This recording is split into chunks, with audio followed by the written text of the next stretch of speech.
Girly Colors in office and college wear kurtis price starts from 299. Visit girlycolors.in. Mad Rapid, India's finest audio wearable brand, starting at 999. இந்த படத்தில் setup கிடையாது. அதாவது நீங்கள் road of தேர்டுன்னு சொல்கிற மாதிரி first act, second act, third act அந்த ஸ்ட்ரெச்சரில் இந்த படம் இருக்காது. அந்த கதையோட நீடை பொறுத்து, அந்த திரைக்கதையோட நீடை பொறுத்து நம்ம ஒன்று பண்ணோம்னா டெஃபினட்டாக அது வந்து ஒர்க் ஆகும். கொட்டுக்காளி மாதிரி ஆறு வந்து ஒரு ஈரத்தன்மை இல்லாமல் இருக்காது. பட் செகண்ட் ஷாட்டில் செல்விக்கு வந்து கூட்டு போக சொல்ல ஒரு பர்டிகுலர் ஏரியாவில் மட்டும் ஈரத்தன்மையோட இருக்கும். ரொம்ப சிம்பிளாகவே படம் பாருங்க, இதுக்குள்ளே ஏதோ ஒன்று இருக்கு.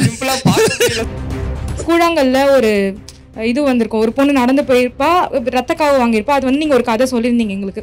அங்கே தெய்வமாக வழிபடுற ஒரு பெண்ணு தான் அது. அவங்க அப்பா ஒரு வார்த்தை சொல்லியிருப்பார், இங்கே போயிட்டு வந்துட்டு மறுபடியும் அவள் இதே அடமெண்ட்டோடு இருந்தானா நம்மளே அவளை கொன்றுவோம் அப்படின்னு சொல்லியிருப்பார். எனக்கு என்னமோ அங்கே போயிட்டு வந்தாலும் அதே அடமெண்ட்டோட தான் இருப்பா, இவனுங்க எப்படியும் இவளை கொன்றுவானுங்க, அவள் அந்த மாதிரி தான் திரிவா அப்படின்றத எனக்கு அப்படி தோணுச்சு. நீங்கள் என்ன அந்த ஷார்ட் மூலமாக என்ன சொல்ல வந்தீங்க சார்? ரொம்ப ஃப்ராங்காக சொல்கிறேன், நீங்கள் ஆல்மோஸ்ட் கிளைமேக்ஸை கண்டுபிடிச்சிட்டிங்க. எனக்கு ஆக்சுவலாக எமோஷனல் ஆயிடுச்சு, அதனால தான் நான் சிரித்து மலுப்புனேன். ஆக்சுவலாக இதுக்கப்புறம் பேசினா அது நான் ரியல் லைஃப்பில் இருக்கிற மீனாவுக்கு அந்த கிளைமேக்ஸு, நம்ம மீனாவுக்கு அந்த கிளைமேக்ஸ் கிடையவே கிடையாது. நீங்கள் ஒரு சீன் அடுத்து பாண்டி வந்து அந்த சாமியாரை போட்டு அடின்னு அடிக்கிறாரு. Easily clap worthy moment. அது எப்படின்னா பாண்டி வந்து மீனாவை சேவ் பண்ணுறதா இருக்கும். ஆனால் உண்மைக்கு சொல்லணும்னா பாண்டியை சேவ் பண்ணிக்கிற இடத்துல தான் இருக்காப்புல. மியூசிக் இல்லாமல் பண்ணுறதுன்றது நாங்கள் புத்திசாலித்தனமாக நாங்கள் ஒன்று பாரு என்னவோ பண்ணுறோம் அப்படின்றக்கா கிடையாது. குறுகிய பாதை ஒன்று இருக்கும்ல, ஆட்டோலாம் வந்து நின்று எல்லோரும் உள்ளே போவாங்க, அந்த பொண்ணு பேசிகிட்டு இருப்பாள். அந்த இடத்துல நாங்களும் சாதாரணமாக ட்ராவல் பண்ணி போய் வண்டியோட சவுண்டு எல்லாம் போய் டப்புன்னு ஆஃப் ஆனோடனே அங்கே இருக்க ஆம்பியன்ட் சவுண்டு அப்படி கேட்டுச்சு எங்களுக்கு. இது மாதிரி சின்னதாக வைக்கும் போது இவ்வளோ டீப்பாக புரிஞ்சுக்கிறாங்க ஒரு சில பேர். இதை டீப்பாக புரிஞ்சிக்காதவங்களுக்கு நீங்கள் என்ன சொல்ல விரும்புறீங்க? அதனால தான் அதை சாதாரணமாக பாருங்கன்னு சொல்கிறேன். படம் பார்த்துருப்பீங்க. உங்களோட கேள்விகள் ஃபியூச்சரிஸ்டிக்காக ஃபிலிம் மேக்கர்ஸ் ஆகணும்னு நினைக்கிறவங்க, இல்லை படத்துலேருந்து டவுட் இருக்கவங்க தாராளமாக கேட்கலாம். யார் ஃபர்ஸ்ட் ஸ்டார்ட் பண்ணுறீங்க? எப்படி சார் ஒரு ஃபுல்லாக அவ்வளோ டைம் ஒரு ஆடியன்ஸை உட்கார வச்சு ஃபுல் அட்டென்ஷனில் அந்த கதையோட ட்ராவல் பண்ணுற அளவுக்கு அந்த ஸ்க்ரீன் ப்ளே கொடுத்துருந்தீங்க. பை ரைட்டிங்கில் மியூசிக் கொடுக்க போக மாட்டோம்னு நமக்கு தெரியும், மச் ஆஃப் டைலாக்ஸும் கிடையாது. அப்போ ஃபுல் அட்டென்ஷனில் ஒரு ஆடியன்ஸை உட்காந்து ஃபுல்லாக கதையோட ட்ராவல் பண்ணுற அளவுக்கு அந்த ஸ்க்ரீன் ப்ளே நீங்கள் டிசைன் பண்ணியிருப்பீங்க. அது எப்படி சார் நீங்கள் ஃபேஸ் பண்ணி எந்த டிஃபிகல்ட்டிஸ் எடுத்தீங்க சார்? எனக்கு ஸ்க்ரீன் பிளேவே நான் சொல்கிறது, ஃபஸ்ட்டு இந்த படத்தில் செட்டப் கிடையாது. அதாவது நீங்கள் ரோட் ஆஃப் தேர்டுன்னு சொல்கிற மாதிரி first act, second act, third act அந்த ஸ்ட்ரெச்சரில் இந்த படம் இருக்காது. ஃபஸ்ட் ஆக்டே இருக்காது, செட்டப் இருக்காது, செகண்ட் ஆக்ட்லேருந்து தான் படம் ஆரம்பிக்கும். அப்படின்னும் போது எனக்கு இந்த பயணத்தின் வழியாக இந்த நம்ம செட்டப் பண்ணாத அந்த வேர்ல்டு ஒன்று இருக்கும்ல, ஒரு 15 நாள் அடிச்சு நோக்கி அல்ல தான் செஞ்சோன்ற ஒரு டைலாக் வரும் அந்த படத்தில். அந்த டைலாக்லாம் இந்த செட்டப் இல்லாதனால நம்ம வைக்கிறது. ஓகேங்களா? எனக்கு இந்த ஸ்க்ரீன் பிளேவே நான் வந்து ஒரு செகண்ட் ஆக்ட்லேருந்து ஆரம்பிக்கிறதுனால எனக்கு இந்த படத்தோட மனிதர்களை, இவங்களோட உள்ளே இருக்க இன்ஜெக்ட் பண்ண விஷயங்களை, அவங்க எந்த அளவுக்கு நெருக்கடிக்குள்ளே இருக்காங்கன்றதை நான் அந்த ஸ்க்ரீன் பிளே வழியாகவே நான் சொல்ல முடிப்பேன். எக்ஸாம்பிள் சொல்லணும்னா அந்த சடங்கு மேட்ரு வரும்ல, எஸ் சார், ஓகேங்களா? அதெல்லாம் அந்த ஸ்க்ரீன் பிளே நம்ம ரொம்ப நுட்பமாக கவனிக்கும் போது கிடைக்கிறது தான். நான் இந்த பொண்ணோட கதையை தான் முழுக்க நான் சொல்லிக்கிட்டே இருக்கேன். நீங்கள் அந்த படம் முழுக்க பார்த்தீங்கன்னா பயங்கர செட்டப் இருக்கும், ஆனால் செட்டப்பே உங்களுக்கு தெரியாத மாதிரியான நம்ம வந்து இப்படி போயிட்டுருக்கோம். இப்போ இந்த பொண்ணு மீனாவுக்கு வயசுக்கு வந்தப்போ பாண்டி என்ன பண்ணியிருப்பான்றது தான் அந்த பயணத்தின் வழியாக சடங்கு போகிற கூட்டத்தை வச்சு நம்ம ரிஃப்ளெக்ட் பண்ணுறோம். ஓகேங்களா? அது எனக்கு அது மாதிரியான விஷயங்கள் தான் எனக்கு பண்ணணும்னு தோணுது. எனக்கு வந்து ஸ்க்ரீன் பிளே வந்து நான் சொல்லுவாங்கள்ல, ஒரு தண்ணியில் வந்து ஐஸ் கட்டியை போட்டால் கரைஞ்சா எது தண்ணி எது ஐஸ்ன்னு தெரியாத அளவுக்கு போகணும். எனக்கு அப்படி ஜெல்லாகணும் தான் நான் ஆசைப்பட்றேன். நான் அந்த மாதிரி தான் வந்து ஒரு ஸ்க்ரீன் பிளேவை வந்து ஸ்ட்ரெச்சர் பண்ணணும்னு ஆசைப்பட்றேன். அதை தான் தொடர்ந்து கூழாங்கல்லையும் சரி கொட்டுக்காலையும் சரி அந்த ஒரு ஒரு ஒரு இங்கேருந்து ஒரு சேஞ்ச் நடக்குது, இந்த சீனுக்கும் அந்த சீனுக்கும் சேஞ்ச் நடக்குதுன்னா அது எப்படி ஒரு முடிஞ்ச அளவுக்கு ஜெல்லாகுது இதாகுது அப்படின்றது. இது நான் இதை பண்ணிவிட்டு ஒரு இப்போ முக்கியமாக எடிட்டரோட டிஸ்கஸ் பண்ணும்போது நம்ம இப்படி ஒரு ஸ்ட்ரெச்சரில் பண்ணுறோம், ஃபஸ்ட் ஆக்டே காட்டல, செட்டப்பே காட்டல, ஆனால் இந்த விஷுவல்ஸ் இந்த ட்ராவல் வழியாகவே இதோட ஸ்டோரியெல்லாம் வந்து கன்வே ஆகணும். அப்புறம் ஒவ்வொரு ஈவெண்ட்ஸ் நிறையா இருக்கும். நீங்கள் இந்த படத்தில் பார்த்தீங்கன்னா ஈவெண்ட் அடுத்தடுத்து இருக்கும், அதெல்லாம் உங்களுக்கு தெரியக்கூடாது. ஏன்னா மேக்ட்ரஃபேட் ஆயிரும், இல்லைனா இது முடிஞ்சோடனே அது வந்துருச்சு, அது முடிஞ்சோடனே இது வந்துருச்சு அப்படின்றது. அப்போ இதுக்கிடையில் நம்ம வைக்க போகிற ஷார்ட் என்ன, இதுக்கிடையில் நம்ம இந்த ஸ்க்ரீன் பிளேக்குள்ள வைக்க போகிற இமேஜஸ் என்ன அப்படின்றது ஸ்கிரிப்ட்லேருந்தே எல்லாரும் சேர்ந்து டிஸ்கஸ் பண்ணுறது தான். எனக்கு இப்படி ஒரு ஐடியா இருக்கும், நான் எடிட்டர்கிட்ட போய் பேசுவேன், எடிட்டரோட கான்ட்ரிபியூஷன் இருக்கும். நம்ம இந்த ஈவெண்ட்லேருந்து அந்த ஈவெண்ட்டுக்கு இப்போ எக்ஸாம்பிள் சொன்னால் அந்த மாடு காட்சிக்கு அப்புறம் அந்த பேடு மாத்திர சீன் வரும்ல, அதுக்குள்ளே நம்ம என்னென்ன அந்த இமேஜஸை வைக்கணுன்ற வரைக்கும் நாங்கள் ஸ்க்ரீன் பிளேயில் பேசுவோம். Okay sir. பை ரைட்டிங்லேயே எழுதி முடிச்சிட்டிங்களா யா சார்? ரைட்டிங்லேயே தான், ரைட்டிங்லேயே முடிச்சாதான் நம்ம இதை சரியாக பண்ண முடியும். எனக்கு எப்படின்னா உங்கள் கூழாங்கல்லும் சரி எல்லா படத்துலையும் ஆணாதிக்கம் பற்றி பேசியிருப்பீங்க. அது எப்படி? அதுக்கப்புறம் அது மாதிரி சீன் கூட ஒன்று வச்சுருந்தீங்க, மிஸ்கின் சார் சொன்ன மாதிரி ஒன்று போகிற சீன் கூட கரெக்டாக எடுத்தீங்க. அது எப்படி சார் அது? இல்லை இல்லை நண்பா, அதை வந்து இந்த படம் ஒவ்வொரு படத்தோட மோட்டிவ் இருக்கும்ல, ஒவ்வொரு படத்துக்குமான தீசிஸ் இருக்கும்ல, அதோட எசன்ஸ் என்ன, அதை எதை நம்ம வந்து இந்த படத்தின் வழியாக சொல்ல வர்றோம் அப்படின்ட்டு. நான் அதை இந்த படத்தில் எல்லாரும் ஒரு கொஸ்டின்ஸ் வந்து அந்த பொண்ணு வந்து மியூட்டாக இருக்கு, அந்த பொண்ணு பேசவே இல்லை அப்படின்ற ஒரு டிபேட்டும் வந்துச்சுல்ல. நான் அதான் சொன்னேன், அவ்வளோ தெளிவாக இருக்க பொண்ணுகிட்ட போய் நான் என்ன பேச முடியும் இங்கே? இவ்வளோ கன்ஃபியூஷனில் இந்த மாதிரி வந்து ஏதோ ஒரு நீங்கள் யோசிச்சு பாருங்க, ஒரு அவங்களை இன்னசென்ட்னு ஏன் நான் சொல்கிறேன்னா, ஒரு பிள்ளை இப்படி கூட்டிகிட்டு போனால் சரி பண்ணிடலான்னு ஒரு கூட்டமே கிளம்பி போகுதுன்னா அப்போ எவ்வளோ இன்னசென்ட்டாக இருப்பாங்க, ஓகேங்களா? அதை எவ்வளோ நம்பியிருப்பாங்க, அந்த வேர்ல்டுக்குள்ளே எவ்வளோ இருந்திருப்பாங்க. அவங்கள வந்து நான் இது வெறும் ஆணாதிக்க படமாக மட்டுமே நான் கூழாங்கலையும் பார்க்கல, இதையும் பார்க்கல. இது இப்போ ஆணாதிக்கத்தை பற்றி பேசுது, கேஸ்ட் ரிலேட்டடான விஷயங்களை பற்றி பேசுது, ஃபெமினிசத்தை பற்றி பேசுது, உறவு சிக்கலை பற்றி பேசுது, இந்த அட்மாஸ்பியரை பற்றி எல்லாத்தையும் பற்றி டிஸ்கஸ் பண்ணுது. இப்போ நான் வந்து இதுக்குள்ளே இதெல்லாம் இன்ஜெக்ட் பண்ணிட்டு நான் எது வழியாவது விடுபட்டுக்கணும்னு நினைப்போம்ல, எது வழியாவது நான் விடுபட்டுக்கிறேன் அப்படின்னும் போது நான் இந்த இங்கே இருக்க சுற்றி இருக்க டெவலப்மெண்ட் வழியாக எதையுமே நான் வந்து ஈக்குவலாக வளர்ந்துருக்க மாட்டேன். ஆனால் நான் ஒரு ஆணுன்றனால நான் அங்கே என்னை வந்து நான் ஒரு பெருமிதம் எடுத்துக்கலாம், நான் இந்த கேஸ்ட்ன்றனால இங்கே ஒரு பெருமிதம் எடுத்துக்கலான்றது இல்லை. அதுக்கு முன்னாடி ஒளிஞ்சிக்கிற மனிதர்களை நான் டிஸ்கஸ் பண்ணணும்னு நினைக்கிறேன். அதனால் உங்களுக்கு ஆணாதிக்கமான ஒரு லேயர்ஸ் முன்னாடி நிற்கிற மாதிரி இருக்கு. ஆணாதிக்கம் தாண்டி ஒரு மேலோட அப்பர் ஹேண்ட் இருக்கு, பட் ஈக்குவல் இம்பார்ட்டன்ஸ் தான், பட் மேலுக்கான ஒரு அப்பர் ஹேண்ட் இருக்கு. அதுதான் அங்க ஆணாதிக்கம் தெரியல, மேபி அது அதுவும் இருக்குன்றான், நானும் அதுவும் இருக்குன்னு தான் சொல்றேன். ஓகே, வெறுமனே இப்போ ஆணாதிக்கம் எப்படி வந்துச்சு அப்படின்னு கேட்டா வெறும் ஆணா பிறந்தால மட்டும் ஆணாதிக்கம் வந்துடாதுல்ல, அதுக்கு பின்னாடி எவ்வளோ லேயர்ஸ் இருக்கு. அவனோட எக்கனாமிக்கல் ஸ்டேட்டஸ் வச்சு ஒரு ஆணாதிக்கம் வரும், அவன் கேஸ்ட் ரிலேட்டடான ஒரு ஆணாதிக்கம் வரும், ஆணா பிறந்தாலே ஆணாதிக்கம் வரும். இது எல்லாத்தையும் நம்ம டிஸ்கஸ் பண்றது தான் அந்த படமா நான் வச்சிருக்கேன். அந்த காளமாடு சீன் அப்போ செல்வி வந்து ஓடி வந்து அந்த மாட்டை கூட்டிட்டு போவா. ஃபர்ஸ்ட் ஷாட்ல நீங்க அந்த காளமாடை காட்ட சொல்ல மட்டும் அந்த தரை இருக்குல்ல, சிமெண்ட் தார் வந்து ஒரு ஈரத்தன்மை இல்லாம இருக்காது. பட் செகண்ட் ஷாட்ல செல்விக்கு வந்து கூட்டு போக சொல்ல ஒரு பர்டிகுலர் ஏரியால மட்டும் ஈரத்தன்மையோட இருக்கும். அது என்ன ஆக்சுவலி இந்த மாதிரி படத்துல இது ஒரு பிரச்சனை, இது எல்லாமே ஏதாவது ஒரு காரணம் எல்லாத்தையும் அதே பாக்குற மாதிரி இருக்கு. மனுஷன் யூரின் போன மாதிரி மாடும் யூரின் போயிருச்சுன்னு நினைச்சுக்கோங்க. நான் அப்படிதான் வச்சிருக்கேன். பட் இல்ல உண்மையே அதுதான், ஆக்சுவலா உண்மைக்கு அதுதான். நாங்களும் போயிட்டு வரும்போது பார்க்கும்போது அது போயிட்டு இருந்துச்சு சார். அப்படி நான் எடுத்துக்க மாட்டேன் சார், ஏன்னா அதுக்கு நீங்க ஷார்ட் வச்சிருந்துருக்கணும். சூரியோட சட்டை வேஷ்டி கலர் அப்புறம் இந்த மாடோட கலர் ரெண்டுமே சிமிலரா இருக்கும். அதுக்கு எல்லாமே இப்படிதான் பாக்குறேன்.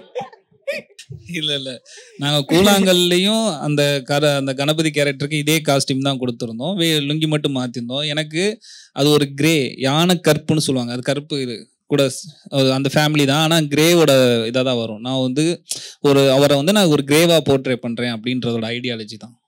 சரி, ஓகே சார். ரொம்ப சிம்பிளாவே படம் பாருங்க, இதுக்குள்ள ஏதோ ஒண்ணு இருக்கு.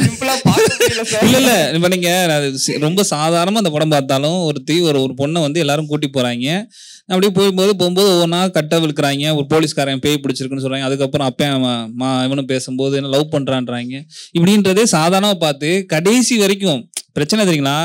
அது ரொம்ப மோசமா நாங்க கடைசி வரைக்கும் கதை சொல்லிக்கிட்டே இருக்கோம்.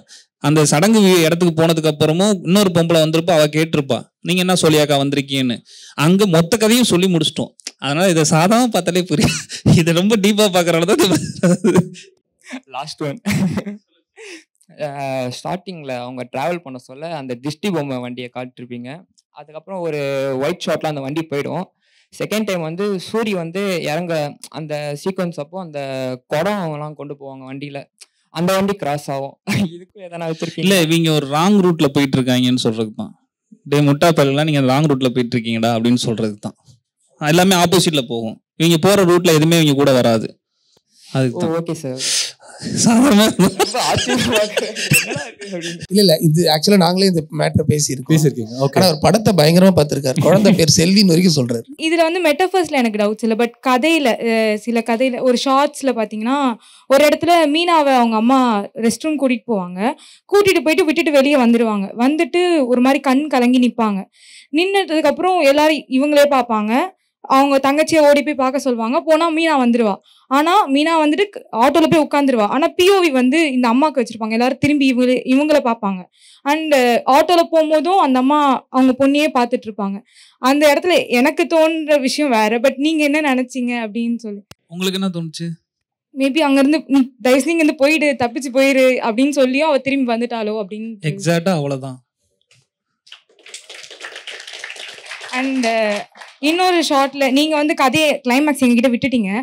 பட் அதுக்கு முன்னாடி அவள் ஆட்டோவில் வரும்போது தன்னோட பிம்பத்தையே ஒரு இடத்துல பார்ப்பா இல்லையா?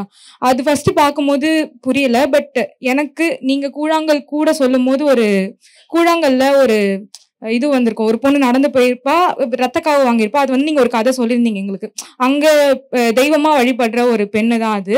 அதை நாங்க காமிச்சிருப்போம். அவ அங்கேயே திரிகிறதா ஒரு வதந்தி இருக்கு அப்படின்னு சொல்லியிருப்பீங்க எனக்கு. பட் கிளைமேக்ஸ் நீங்க எங்ககிட்ட சொல்லிட்டா மாதிரி எனக்கு ஒரு ஃபீல் இருந்துச்சு. ஏன்னா அவ அப்படி திரியும் போது அவங்க அப்பா ஒரு வார்த்தை சொல்லியிருப்பாரு, இங்க போயிட்டு வந்துட்டு மறுபடியும் அவ இதே அடமெண்டோட இருந்தானா நம்மளே அவளை கொன்றுவோம் அப்படின்னு சொல்லியிருப்பாரு.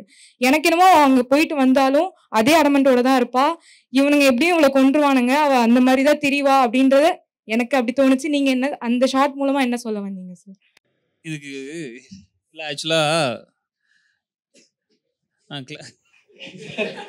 இல்ல சார், எனக்கு பர்சனலா அப்படி தோணுது. பட் நீங்க அந்த ஷார்ட் மூலமா என்ன சொல்ல வந்தீங்க அது ரொம்ப ஃப்ராங்காக சொல்கிறேன். நீங்கள் ஆல்மோஸ்ட் கிளைமேக்ஸை கண்டுபிடிச்சிட்டீங்க.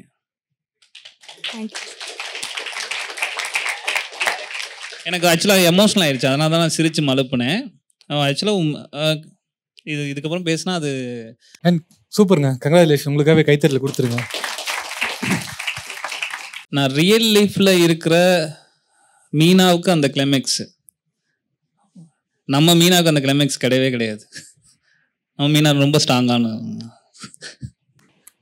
ஓகே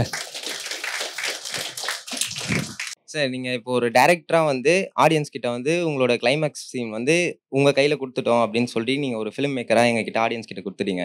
இப்போ நாங்கள் ஒரு ஆடியன்ஸாக உங்ககிட்ட அந்த கொஸ்டின் கேட்குறேன். நீங்கள் இப்போ அந்த படத்தை முடிச்சிருந்தா எப்படி முடிச்சிருப்பீங்க? இல்லை ரிட்டர்ன்லேயே நீங்கள் கிளைமேக்ஸ் முடிச்சிட்டிங்களா, இல்லை இது அதுக்கப்புறமா முடிவு பண்ணதா அப்படின்னு வந்து என்கிட்ட கேட்க.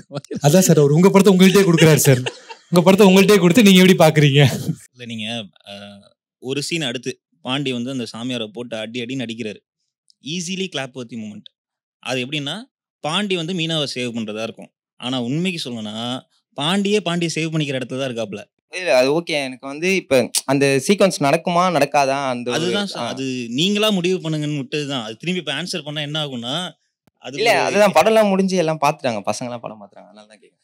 இப்போ நீங்கள் படம் முடிச்சுட்டு பார்த்துட்டு வந்துட்டீங்களா? அதான் நான் சொல்கிறேன்ல, இது ரியலாகவே இந்த சொசைட்டியில் ஒன்றும் இல்லாமல் போகிறதுக்கு காரணம் நீங்கள் டிஸ்கஸ் பண்ணுறது தான். இப்போ இதுக்கு எங்கிட்ட ஈஸியான எங்களுக்கு ஆன்சர் இருக்கும். நாங்கள் யோசிச்ச கிளைமேக்ஸு வந்து இன்னும் ஒரு இதாக கூட இருக்கும்.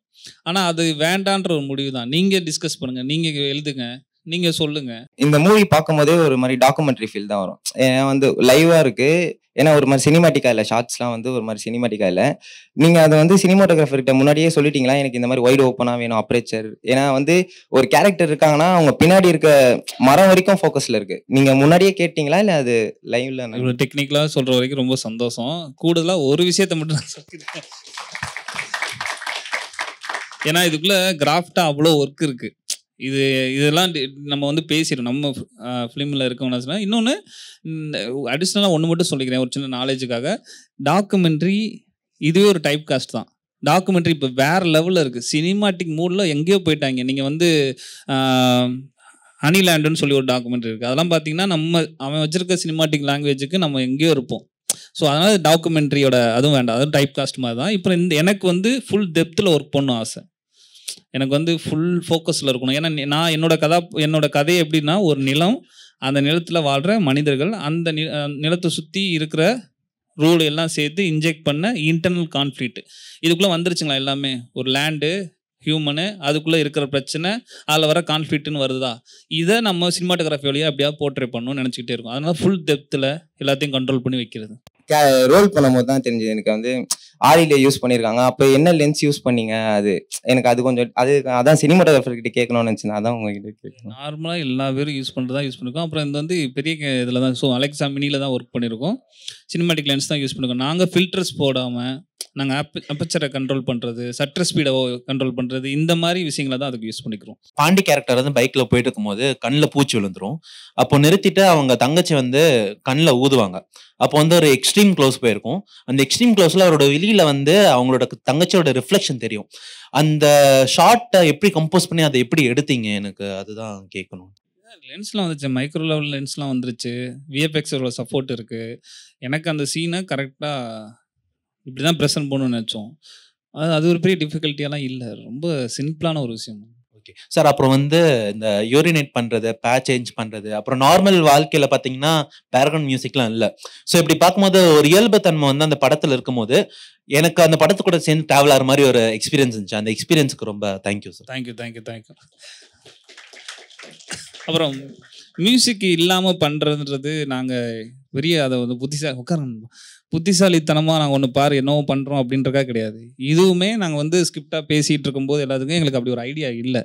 நாங்கள் போய் அந்த டெரண்டில் போய் ட்ராவல் பண்ணும்போது இது பண்ணும்போது, இப்போ எக்ஸாம்பிள் சொன்னால் அந்த குறுகிய பாதை ஒன்று இருக்கும்ல, ஆட்டோலாம் வந்து நின்று எல்லோரும் உள்ளே போய் அந்த பொண்ணு பேசிகிட்டு இருப்பாள், அந்த இடத்துல நாங்களும் சாதாரணமாக ட்ராவல் பண்ணி போய் வண்டியோட சவுண்டு எல்லாம் போய் டப்புன்னு ஆஃப் ஆனோடனே அங்கே இருக்க ஆம்பியன்ட் சவுண்டு அப்படி கேட்டுச்சு எங்களுக்கு. அந்த பூச்சி சத்தம் அது இது. அப்புறம் ஒவ்வொரு வாட்டி ட்ராவல் பண்ணும்போது விண்டு எங்களுக்கு மாறிக்கிட்டே இருக்கும். ஓகேங்களா? வண்டியில் போயிட்டு இருக்கும்போது இப்போ நான் உட்காந்து பேசும்போது இருக்கிற ரிதம் வேறு, என்னோட டோன் வேறு, வண்டியில் ட்ராவல் ஆகிட்டு இருக்கும்போது என்னோட அப்படி உதறிக்கிட்டே நான் பேசுவேன். இது எல்லாத்தையும் நாங்கள் வந்து லைவாக கொடுக்கணும்னு ஆசைப்பட்டோம். ஸோ இது இந்த புத்திசாலித்தனமாக நாங்கள் இதான் நீங்கள் யூஎஸ்பியாக எங்கேயுமே நாங்கள் பயன்படுத்திருக்க மாட்டோம். மொத மியூசிக் இல்லாத ஒரு படம் அப்படின்னு யூஎஸ்பியாக எங்கேயுமே பயன்படுத்திக்க மாட்டோம். இதுவே வேறு சைட்லேருந்து கொஸ்டின்ஸ் வரப்போது தான் எங்களுக்கு தான் இருந்துச்சு. நிறையா ஃபிலிம் மேக்கர்ஸ் நிறையா பேருமே வந்து படம் பார்த்ததுக்கு அப்புறமும் மியூசிக் இல்லைன்ற ஃபீல் இப்போ ஆடியன்ஸ் நீங்கள் எல்லோரும் சொல்லும் போதும் இதை அச்சீவ் பண்ணுறதுக்கு தான் நாங்கள் ட்ரை பண்ணோம்.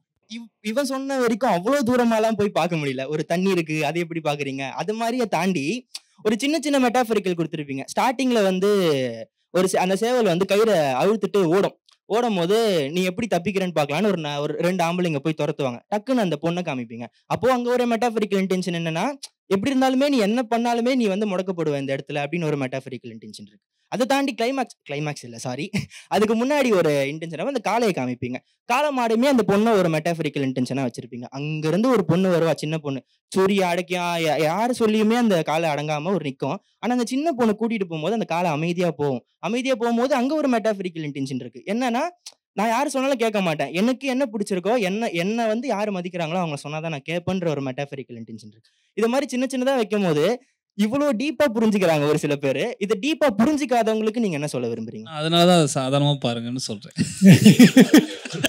இல்ல தக் லைஃப் போட்டு இல்ல நீங்க இவ்வளவு தூரத்துக்கு டீப்பா பார்த்து என்னை சந்தோஷமா அப்ரிஷியேட் பண்றவங்களே எனக்கு ரொம்ப பிடிச்சிருக்கு. ஏன்னா அதான ஒரு ஃபிலிம் மேக்கர் கிடைக்கிற ஒரு சந்தோஷம். ஓகேங்களா? ஆனா இங்க இப்ப இருக்க சுச்சுவேஷன்ல இதனாலேயே இந்த படம் ஒதுக்கப்படுது. அதனால திரும்ப நான் வந்து இதை சாதாரணமாக பாருங்கள். ஒரு புள்ள வந்து இவங்க அந்த சீனில் அதை நீங்கள் மெட்டஃபராக சொல்கிறீங்க. ஆனால் சாதாரணமாக பார்த்தா கூட என்ன தெரியும்னா, ஒரு கூட்டமே வந்துச்சுடா, ஒரு காளமாடு மறைச்சு நின்று இருந்துச்சுடா, ஒரு பிள்ளை வந்து கூட்டிகிட்டு போச்சுடா, அவங்க கிட்ட கூட போக முடியாது. இப்படி ஒரு அதில் ஒரு ஹியூமர் வந்து சாதாரணமாகவே அந்த உருவகத்துக்காக நீங்கள் அந்த கதையை வைக்கல இல்லையா? அது ஏன் நம்மளுக்கு எல்லாருக்கும் தெரியணும்? தெரியறதுக்காக தானே வச்சிருக்கீங்க. அது நீங்கள் உங்களை போல உள்ளவங்க வந்து எனக்கு அதை அண்டர்ஸ்டாண்ட் பண்ணிக்கிட்டு அதை பற்றி இருக்க டீகோட் பண்ணி பேசும்போது எனக்கு பயங்கர ஹாப்பி. நான் திரும்பி தொடர்ந்து இது மாதிரியான ஒரு ஊந்துதல் எனக்கு கிடைக்கும், நம்பிக்கை வரும். ஆனால் இதவே நான் எல்லாத்துட்டும் எதிர்பார்க்க முடியாதுல்ல. அப்போ நான் வந்து எந்த ஆன்சர் இந்த இடத்துக்கு தானே நான் தள்ளப்படுறேன். இதை நீங்கள் சாதாரணமாக பாருங்க, அப்போயே உங்களுக்கு புரியணும் அப்படின்ட்டு. இல்லை, நான் பக்கத்தில் உட்காந்துருப்ப கூட ஒரு 40 years ஒரு அங்கிள் ஒருத்தர் உட்காந்துருப்பார். அவர் என்ன சொல்றாருன்னா, இப்போ பாரு சூரிய வந்து அந்த காலை முட்டை போகுது அப்படின்னு சொல்லி நான் சிரிக்கிறேன் அந்த இடத்துல. ஏன்னா நான் 3 வாட்டி முன்னாடி பார்த்துட்டு 4வது வாட்டி பார்க்குற படம் தியேட்டரில் போய் கொட்டுக்காளி அப்படின்னும் போது அந்த ஒரு மெட்டாஃபரிக்கல் இன்டென்ஷன்னா இப்படி புரிஞ்சுக்கிட்டா இந்த படம் எங்கே போய் சேரும்ன்ற ஒரு டவுட் இருக்கு இல்லையா? அந்த டவுட் வந்து நீங்க எப்படி பாக்குறீங்கன்றதான் கேட்க. உங்களை போல அவங்களும் ஒரு இடத்துல வந்து புரிஞ்சுக்க வருவாங்கல்ல, அது வரைக்கும் போனா போதும்.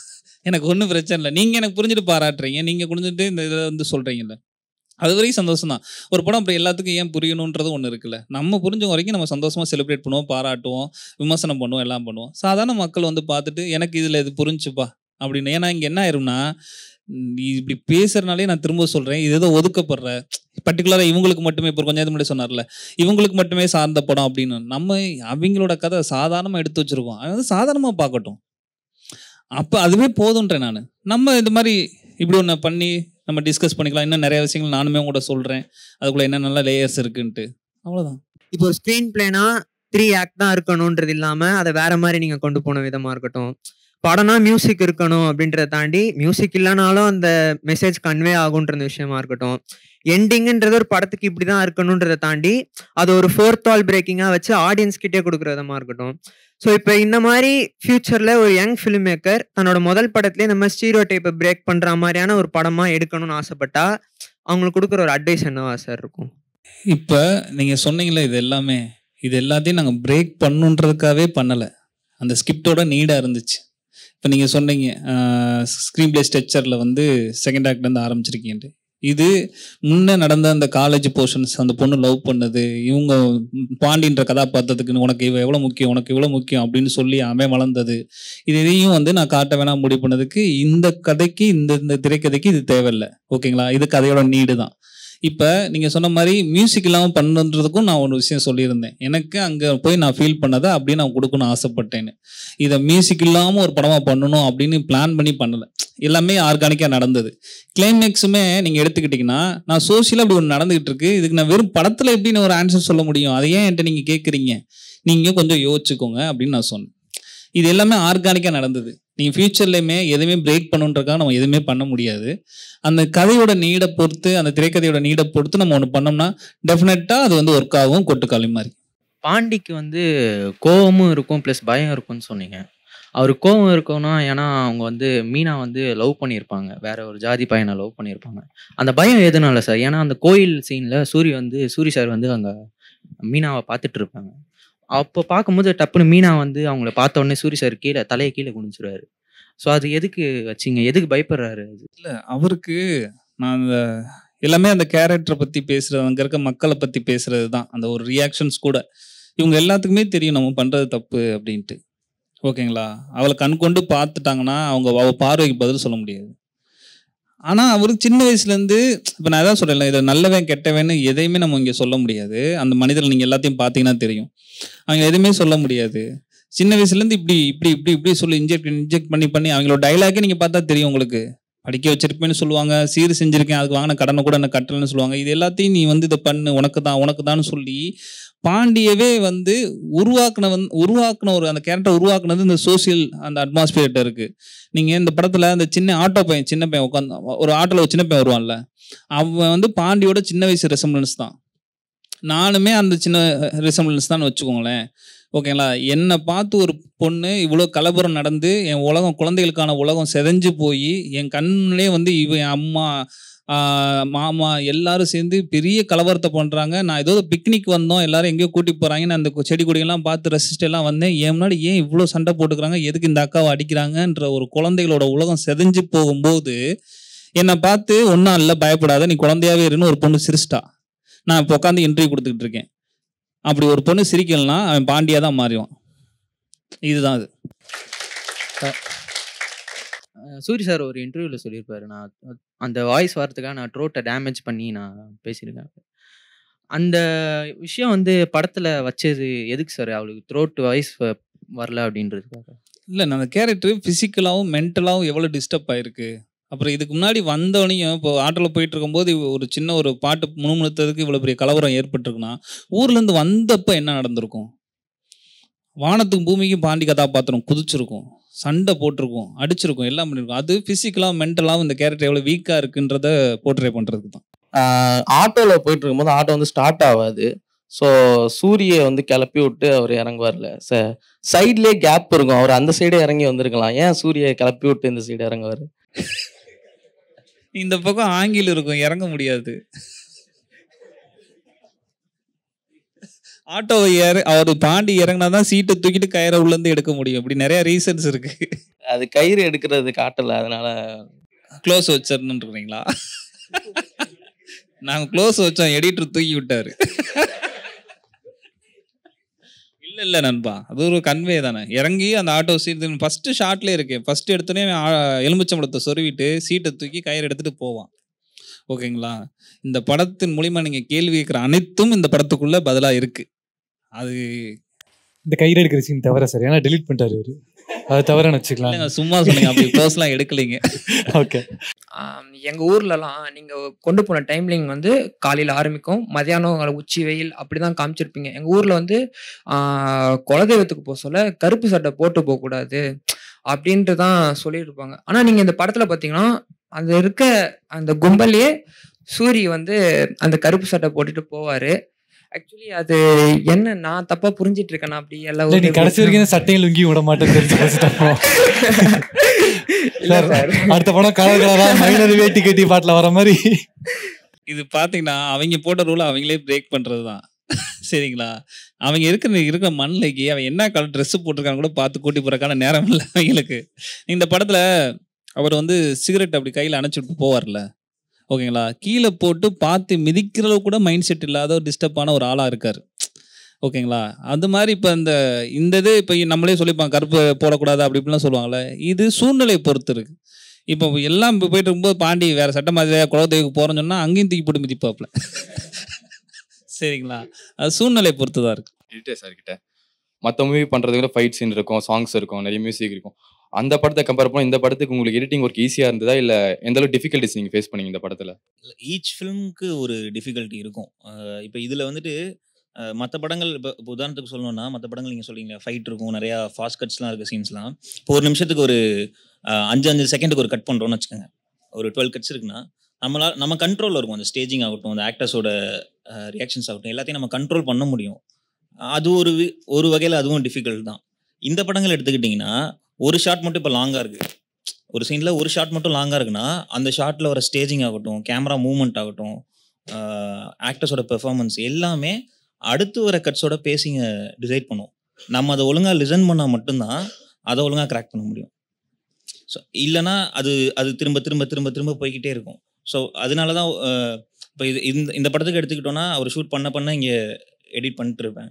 எடிட் பண்ணிட்டு இருக்கும்போது இது கரெக்டாக வருது இல்லை கரெக்டாக வரல, இல்லை அவருக்கு டவுட்ஸ் இருக்குது, சில சமயம் எனக்கு ஒர்க் ஆகுது, நான் கன்வின்ஸ் பண்ணுவேன். இந்த மாதிரி எல்லா ப்ராசஸும் போகும், திரும்பி எடுக்கணுமா இல்லைன்றதுலாம். இதெல்லாம் முடிஞ்சு ஷெடியூல் முடிச்சுட்டு அப்பப்போ லாக் பண்ணுவோம். இதெல்லாம் ஓவராலாக முடிஞ்ச பிறகு க்ரியேட்டிவாக நாங்கள் ஸ்பெண்ட் பண்ணதுன்றது ஆல்மோஸ்ட் ஒரு வீக் தான் இருக்கும். ஒரு வீக் தான் க்ரியேட்டிவாக அதுக்கு எடிட்டிங்க்குன்னு ஸ்பெண்ட் பண்ணது. ஏன்னா ஷூட் பண்ணவே அது அவர் என்ன எதிர்பார்ப்பாரோ ஒரு ஜட்மெண்ட்டில் எடிட் பண்ணிடுவோம். ஆனால் எடிட்டிங் வந்து ரீரைட்டிங் தான். நம்ம நினைக்கிறது எல்லா சமயமே வராது, சில சமயம் கூடுதலாக வரும், நம்ம நினச்சதோட பயங்கரமாக வரும். அது நேச்சர் ஆஃபர் பண்ணுறது தான். சில சமயம் நினச்சது வராது. அப்போ அதை எப்படி பேலன்ஸ் பண்ணுறோன்னு சொல்லி திரும்பி நீங்கள் எழுதுறீங்க. படத்தை எழுதி முடித்த உடனே திரும்பி நீங்கள் ரைட்டிங் முடிச்சோன்னே எப்படி டேரக்ஷனில் ப்ரொடக்ஷன்லேருந்து எல்லா ஒர்க்கும் பார்க்குறீங்களோ, திரும்பி போஸ்ட் ப்ரொடக்ஷனில் நிறைய டிபார்ட்மெண்ட்ஸ் இருக்குது. ஸோ அது எல்லாத்தையும் நம்ம மானிட்டர் பண்ணி ஒர்க் பண்ணுறது தான். ஸோ ஒவ்வொரு படத்துக்கு ஒவ்வொரு டிஃபிகல்ட்டி இருக்கும். ஸோ அப்புறம் ஒரு ஸ்மால் டவுட் தான், இந்த மூவிக்கு நீங்கள் எந்த மாதிரி சாஃப்ட்வேர் யூஸ் பண்ணீங்க? FCP தான் நான் யூஸ் பண்ணேன்.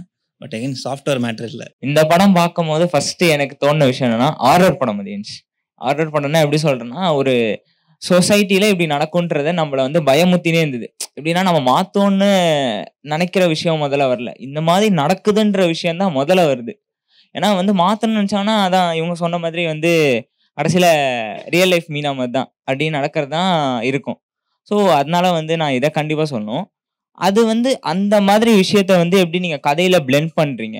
ஏன்னா அது ஃபுல்லாகவும் இருக்கக்கூடாது, ஒரு கதையாகவும் மூவ் ஆகணுன்னும் போது அது எப்படி பிளெண்ட் பண்ணுறீங்க? இல்லை, இப்போ நீங்கள் இது கூழாங்கல்ல பார்த்தீங்கன்னா அவ்வளோ சீரியஸான இடத்துலையும் சின்ன சின்ன பொய்ட்டிக்கான இதெல்லாம் இருக்கும். அது அந்த படம் கூழாங்கல் சின்ன பையனோட பாயிண்ட் ஆஃப் வியூ, அவனோட வேர்ல்டு. இது ஒரு பிள்ளைக்கு பேய் பிடிச்சிருக்குன்னு கூட்டி போகிறவங்களோட வேர்ல்டு. அது நாங்கள் இப்படி ஒரு நீங்கள் சொன்ன அந்த அடிஷ்னல் லேயரில் ஒரு ஹாரர் அப்படின்ற லெவலில் அதுக்கு தான் அந்த கொஞ்சம் பறக்கிற ஷாட்டு, இந்த மாதிரியான ஷார்ட் டிவிஷன் இந்த கண் ஐ அவ்வளோ க்ளோஸாக இருக்குல்ல, அது உங்களை ஒரு மாதிரி ஒரு மாதிரி ஹிட் பண்ணும். இந்த மாதிரி ஷார்ட் டிவிஷனில் இந்த லேயர் நாங்கள் வச்சுக்கிட்டே வரோம். இது ஒரு அந்த பேட்டர்னில் இருக்கணும், அந்த லுக்கில் இருக்கணும், அதில் இருக்கணும் அப்படின்ட்டு. அவ்வளோதான். இன்னொரு அப்ரிசியேஷன், எங்கள் அம்மாவுக்கு ரொம்ப கூழாங்கல் ரொம்ப பிடிச்சி கொட்டுக்காளியா இன்னும் கூட்டு போடலன்னு கேட்டுட்டு இருக்காங்க. I just watch it. அதை பார்த்துட்டு நேற்று பேசினேன் எங்கள் அம்மா கிட்ட கூட. எங்கள் அம்மா சொன்னது என்னன்னா, நடக்கிற விஷயம் நம்மளால ஒன்றும் பண்ண முடியல அப்படின்றது தான். அது ரொம்ப ஹார்ட் ஹிட்டிங்காக இருந்துச்சு. அம்மா படம் பார்த்துட்டாங்களா? இன்னும் கூட்டு போகல, சீக்கிரம் கூட்டி போ. அதுதான் இவர் படம்னா ஒரு எக்ஸ்பெக்ட் பண்ணி போதான் இந்த மாதிரி விஷயங்கள் இருக்கும் அப்படின்னு. ஸோ அந்த எக்ஸ்பெக்டேஷன் விஷயத்தை நீங்கள் எப்படி ஹேண்டில் பண்ணீங்க? அதான் அது எனக்கு ப்ரெஷராக தெரில, ரெஸ்பான்சிபிலிட்டியாக எடுத்துக்கிட்டேன். நம்ம ஒரு படம் பண்ண முடியுமா நம்மளால் இங்கே நம்மளும் ஒரு ஆக்ஷன் கட் சொல்ல முடியுமா, படத்தோட இறுதியில் வந்து நம்ம பேர் ரிட்டன் பை டைரக்டர் அப்படின்னு வருமா அப்படின்ற டைமில் இருந்து ஒன்று பண்ணி அதை நிறையா இங்கே இருக்க ஃபிலிம் மேக்கர்ஸ், ஆடியன்ஸு, ஃபாரினில் இருக்கவங்க எல்லாரும் அப்ரிஷியேட் பண்ணும்போது எனக்கு கூடுதல் பலமாகவும் பெரிய ரெஸ்பான்சிபிலிட்டியாகவும் தான் எடுத்துகிட்டு கொட்டுக்காளி பண்ணேன். கொட்டுக்காளி பண்ணும்போது இப்போ எனக்கு எஸ்கேனை கிடச்சிட்டாரு, கல்யாணம் இருக்காரு, சூரியனை வந்து படத்தை நடிக்க விட்டாங்க, எனக்கு இவ்வளோ பேர் டீம் சப்போர்ட் பண்ணுறாங்க. எங்களோடது இப்போ நாங்கள் என்னென்னா எங்களோட பெனிஃபிட்ஸுக்காக ஒரு படம் பண்ண போகிறோமா இல்லை அந்த கதைக்கு ஏதோ ஒன்று பண்ண போகிறோமான்னு அதில் நாங்கள் தெளிவாக இருந்தால் இப்போ இதை பண்ணியிருக்கோம். அது முழுக்க ரெஸ்பான்சிபிலிட்டியோட மைண்ட் செட்டில் தான் போகும், ப்ரெஷரோட இதுலேயே போகாது. இப்போது ஒரு கதை நம்ம ரெடி பண்ணிட்டோம் அப்படின்னா இந்த கதைக்கு எனக்கு இந்த அளவுக்கு தான் வந்துட்டு பட்ஜெட் வேணும் அப்படின்றத வந்துட்டு எல்லாரும் டக்குன்னு டிசைட் பண்ணிட முடியாது. இப்போ ஒருத்தர் லைக் புதுசாக வராங்கன்னா அவங்களுக்கு உடனே அது பண்ண முடியாது. ஸோ நீங்கள் எப்படி அதை ஹேண்டில் பண்ணீங்க? அதுக்கு தான் ப்ரீ ப்ரொடக்ஷன்ஸ் வந்து ஒர்க் பண்ணுறது. ஃபுல் ப்ரீ ப்ரொடக்ஷன்ஸ் ஒர்க் பண்ணி எங்களுக்கு இத்தனை நாளுக்குள்ளே அதை எடுக்க முடியும். ஏர்லி மார்னிங் அதான் எல்லாமே பிரேக் டவுன் தான். அந்த பிரேக் டவுனில் நம்ம ஒரு இடத்த கண்டுபிடிச்சிருவோம். அதில் இருக்கிறத கொஞ்சம் முன்ன பின்ன போகும், அவ்வளோதான். அது நம்ம எவ்வளோ ப்ரிப்பேர் ஆகுறோன்றது பொறுத்து தான் இருக்குது. அதுக்கு தான் நான் வந்து ஷார்ட் டிவிஷன்லேருந்து, ஸ்டோரி போர்ட்லேருந்து, ஸ்டேஜிங்லேருந்து, லொக்கேஷன் போய் ஒவ்வொன்றையும் பார்க்குறது. எங்களுக்கு இங்கே இருக்க எல்லாத்துக்குமே அந்த லொக்கேஷன் அன்னைக்கு போனதாக இருக்காது. அதுக்கு முன்னாடி நாங்கள் குறைஞ்சது ஒரு 100 டயத்துக்கு மேலேயா போயிருப்போம். எங்களுக்கு அந்த இடத்த பற்றி எங்களுக்கு ஃபுல்லாக தெரிஞ்சனால எங்களுக்கு தெரியும் இங்கே போனால் இவ்வளோ டைமில் இதை முடிச்சுட்டு வந்துடலாம். சரி, அப்போ ஓகே, அடுத்தது அப்படின்னு போகும்போது எல்லாமே பட்ஜெட் கரெக்டாக அதை பிளான் பண்ணி. பட்ஜெட்டிங்குமே வந்து ஒரு இவால்விங் ப்ராசஸ் தான். நீங்கள் பவுண்ட் முடிஞ்ச உடனே உங்களுக்கு ஒரு ரஃப் ஐடியா வந்துடும். அது நீங்கள் கரெக்டான மேனேஜர்ஸோ இல்லை அக்கௌண்டன்ஸோ அவங்கள வச்சு போடும்போது உங்களுக்கு ஒரு கரெக்டான நம்பர் வந்துடும். பட் ஒன்ஸ் அவர் சொன்ன மாதிரி ப்ரீ ப்ரொடக்ஷன் போன அப்புறம் எக்ஸாக்ட் நம்பர்ஸ் இதில் உண்மையிலே பண்ண முடியும், கொஞ்சம் இங்கே ஜாஸ்தியாக இருக்கும், கொஞ்சம் இங்கே கம்மியாகுன்ற புரிதல் அப்போ தான் வரும். அப்புறம் எல்லாருக்கும் ரொம்ப ரொம்ப நன்றி இவ்வளோ நேரம் வந்து இது பண்ணதுக்கு. தேட்டரில் படம் போயிட்டுருக்கு, முடிஞ்சால் அவங்க அம்மாவை கூட்டி போகணும்னு சொன்னார்ல, அது மாதிரி உங்கள் ஃப்ரெண்ட்ஸ் எல்லாம் கூட்டி போங்க. சாதாரணமாகவும் படம் பாருங்கள், இந்த இவர் போல படம் பாருங்கள். எப்படி பார்த்தாலும் படம் உங்களுக்கு ஏதோ ஒரு வகையில் கனெக்ட் ஆகும். இதுவும் ஒரு மெயின் ஸ்ட்ரீமுக்கான content oriented படம் தான். Girly Colors in office and college wear kurtis price starts from 299. Visit girlycolors.in. Bad Rabbit, India's finest audio wearable brand, starting at 999.